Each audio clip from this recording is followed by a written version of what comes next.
వాళ్ళ క్యారెక్టర్ ఏంటి తెలుసా నీకు? కాలికేస్తే ఏలికేస్తారు, ఏలికేస్తే కాలికేస్తారు.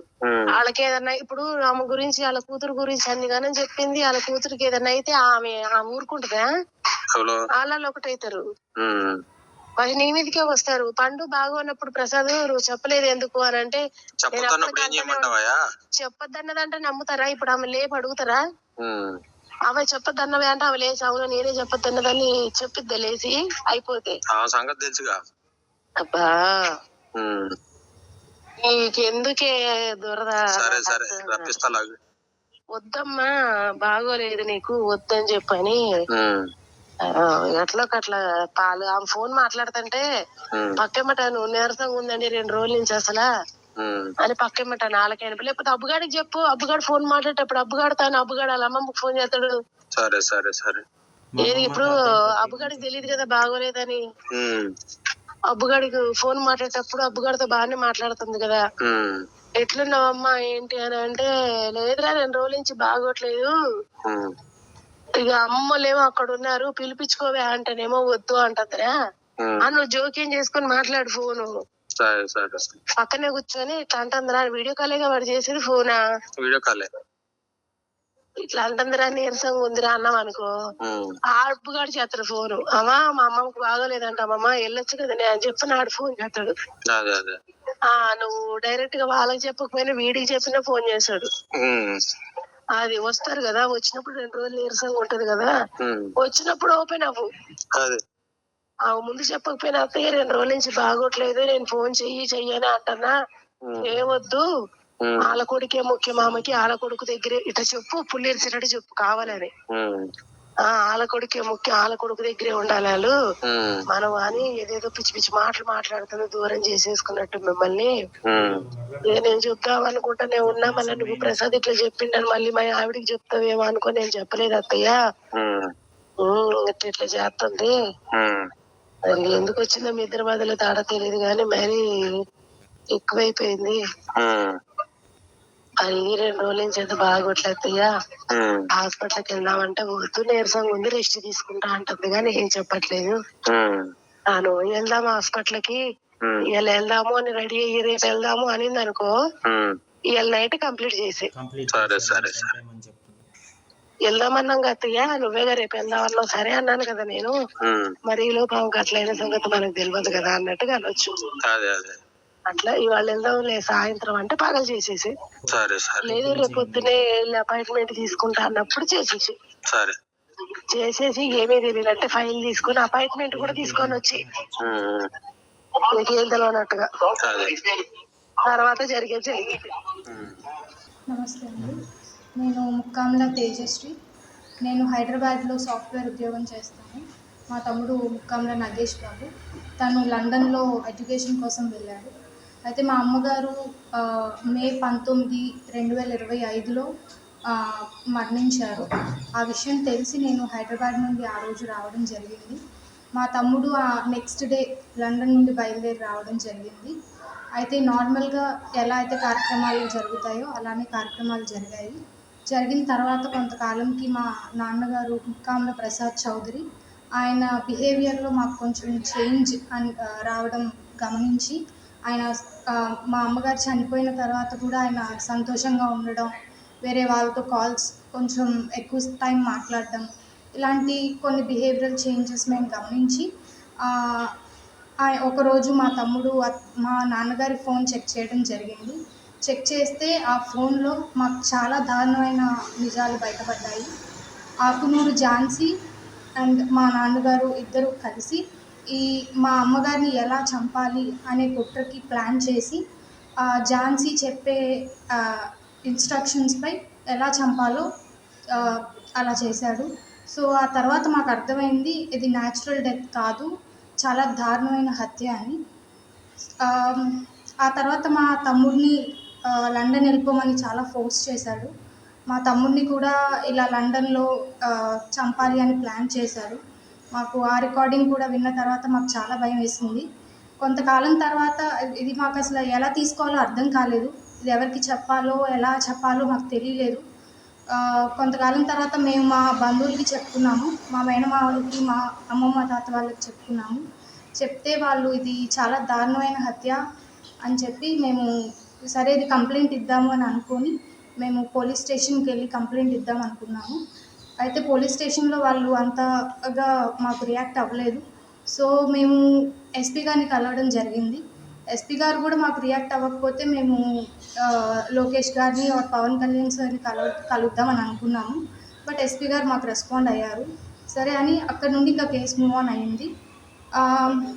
మూవ్ ఆన్ అయ్యి ఇంకా ఇలా మేము కేసు పెట్టామనే విషయం తెలుసుకొని మా నాన్నగారు మాకు సరే మీకు ఇవ్వాల్సిన గోల్డ్ కానివ్వండి, మీకు ఎంతో కొంత ప్రాపర్టీ నేను ఇస్తాను, మీరు కేసు విత్డ్రా చేసుకోవాలని మమ్మల్ని బతిమలాడడం, కొంచెం బెదిరించడం జరిగింది.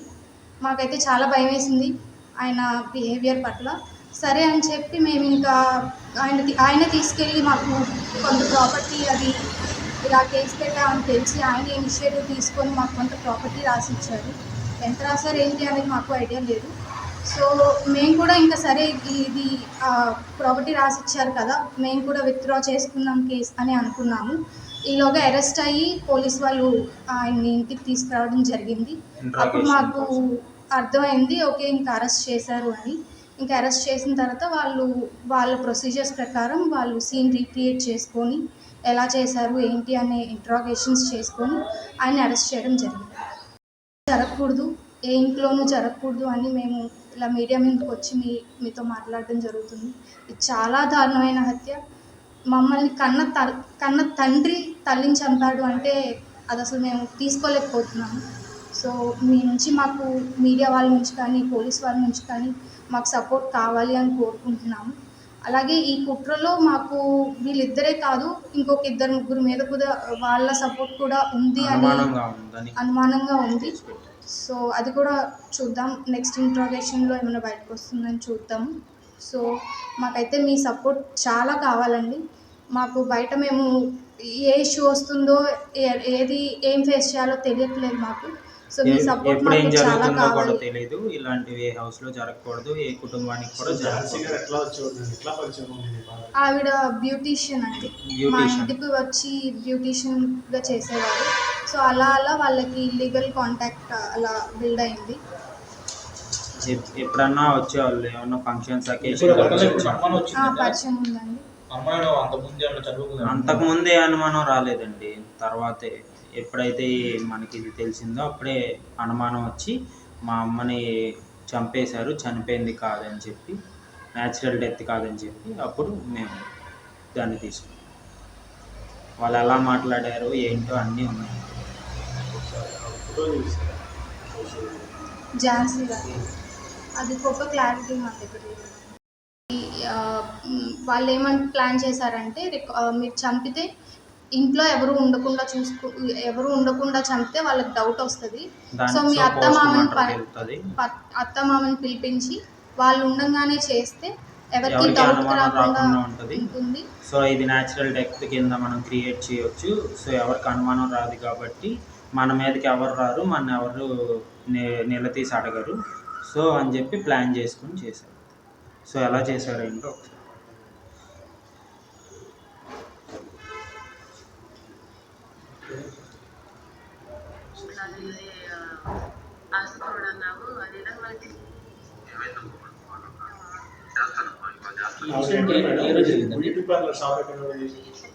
షాప్ ఏం లేదండి, ఇంటికెళ్ళి ఫంక్షన్స్కి వెళ్ళి చేస్తారు కదా అలా. వాళ్ళ హస్బెండ్ 5 years బ్యాక్ వదిలేసి వెళ్ళిపోయారండి. సో అప్పటి నుంచి కొంచెం ఇంట్లో మరి ఏం జరిగిందో ఏంటో తెలియదు కానీ అప్పటి నుంచి ఆమె వర్క్ చేయడం స్టార్ట్ చేసింది ఇంట్లో ఇబ్బంది వల్ల. సో మన ఇంటికి కూడా అప్పుడప్పుడు వచ్చేది, ఎప్పుడన్నా వర్క్ ఉంటే కానీ అకేషనల్గా కానీ వచ్చేది. సో ఇలా అక్రమ సంబంధం పెట్టుకుని ఇలా మా ఇంట్లోనే ఇలా చేసిద్దని ఎవరు ఇస్తారండి, ఎవరు అనుమానించారు కదా. ఎవరండి అసలు అయితే ఖమ్మం అండి, ఇక్కడైతే పోరింగ్లోనే ఉంటున్నారు వాళ్ళు కూడా. చాలా బాధ అనిపించింది, ఎందుకంటే ఇది ఎవ్వరూ ఎక్స్పెక్ట్ చేసేది కాదు. ఒక కన్న తండ్రి నుంచి ఇది ఎవ్వరూ ఎక్స్పెక్ట్ చేసేది కాదు. అలాంటిది ఎవరితోనో ఇల్లీగల్ అటాచ్మెంట్ పెట్టుకొని ఇంట్లో వాళ్ళని కన్న తల్లినే ఇలా చేస్తారు అనేది ఎవ్వరూ ఎక్స్పెక్ట్ చేయలేదు. మేము అసలు చాలా కాలం వరకు దీని నుంచి బయటకు రాలేకపోయాము. ఇప్పటికీ మేము అది ఆలోచిస్తుంటే అసలు మేము అస్సలు తీసుకోలేకపోతున్నాం అండి. చాలా బాధగా ఉంది. మీరు ఉన్నారండి ఫస్ట్ నేనే అండి. మా నాన్నగారు పడుకున్నప్పుడు అసలు ఈయన ఎక్కువ కాల్స్ మాట్లాడుతున్నారు, గంటలు గంటలు కాల్స్ మాట్లాడుతున్నారు. ఎక్కువ బయట స్పెండ్ చేయటం, బయట టైం స్పెండ్ చేయటం, మమ్మీ చనిపోయినప్పటి నుంచి హ్యాపీగా ఉండటం, కొంచెం బాగా ఫోన్లు మాట్లాడడం, ఏమన్నా అడుగుతుంటే ఇసుక్కోవటం అలా చేస్తున్నాడు అని చెప్పి నేను ఒకరోజు అసలు ఏంటా అని చెప్పి ఆ ఫోన్ అనేది మొత్తం తీసి వెరిఫికేషన్ చేస్తుంటే అది ఆల్రెడీ ఆ రికార్డింగ్ డిలీట్ అయిపోయి బిన్నులో ఉందని చెప్పి నేను ఏదో అనుకుని షేర్ చేసుకుంటే అది మా అమ్మని ఎలా చంపాలి ఏంటని చెప్పి బాగా అందులో ప్రీ ప్లానెడ్గా ఉంది. నేను తర్వాత విన్నాక మా అమ్మని చంపేశారు, చంపబడింది, చనిపోయింది కాదు, వీళ్ళు కావాలని చంపేశారని చెప్పి మాకు అర్థమైంది.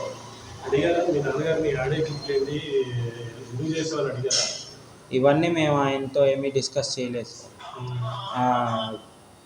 ఆయన తల్లిని చంపేసి మా అమ్మని చంపేసి నన్ను చంపేయడానికి కూడా ప్లాన్ చేశాడు. అది కూడా రికార్డింగ్ నా దగ్గర ఉంది.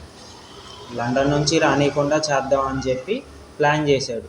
అందుకే మా అమ్మ చనిపోయాక ఒక 5-6 నెలలకి మేము బాగా తీసుకోలేక ఒక 4-5 మంత్స్ తర్వాత బయటకు వస్తే ఈయన ప్రవర్తనలో మార్పు వచ్చి మేము ఫోన్ చెక్ చేస్తే ఇవన్నీ ఉన్నాయి. నన్ను లండన్ వెళ్ళిపో ఇక్కడ వద్దు అని చెప్పి బలవంతం చేస్తున్నాడు. అసలు ఏంటా అని చెప్పి చెక్ చేస్తే ఈ క్లిప్పింగ్తో పాటు నన్ను కూడా లండన్లో నుంచి రానియకుండా చేద్దామని, అక్కడే ఏదో ఒకటి చేయమని చెప్పి నన్ను చంపేద్దామని చెప్పి ప్లాన్ చేశారు.